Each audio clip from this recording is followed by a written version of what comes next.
নমস্কাৰ আছাম ৰিফ্লেক্টত আমি এটা অতি সুন্দৰ সিৰিজ আৰম্ভ কৰিম য'ত নেকি অসমৰ গৌৰৱ অসমৰ বিশিষ্ট ব্যক্তি তেওঁলোকৰ কৰ্মৰাজি আৰু অসমীয়া লোকৰ অভিলাষ আদিৰ বিষয়ে জনোৱা হ'ব।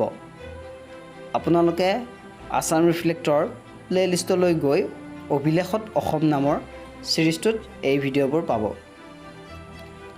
আজি অভিলাষত অসম নামৰ সিৰিজটোৰ প্ৰথম ভিডিঅ'টোত আমি অসম গৌৰৱ কাজিৰঙা ৰাষ্ট্ৰীয় উদ্যানৰ বিষয়ে আলোচনা কৰিম।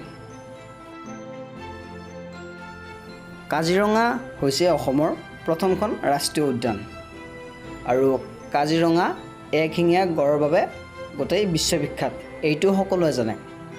কিন্তু কাজিৰঙা অকল একশিঙীয়া গড়ৰ বাবে বিখ্যাত নহয়।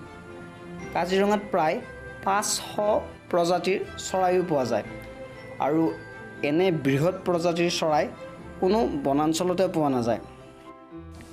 কিন্তু কাজিৰঙাই আন এক আৰু বিৰল অভিলেখৰ সৃষ্টি কৰিছে।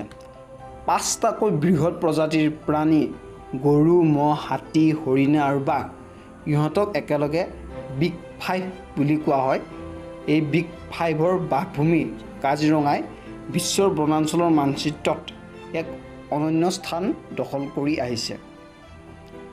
2010 চনৰ 30 এপ্ৰিলত প্ৰকাশিত এক তথ্য অনুসৰি কাজিৰঙাত বাঘৰ ঘনত্ব পৃথিৱীৰ ভিতৰতে সৰ্বাধিক। প্ৰতি 100 কিলোমিটাৰত 32টা কৰি ইয়াত বাঘ আছে আৰু ই এক অভিলেখ।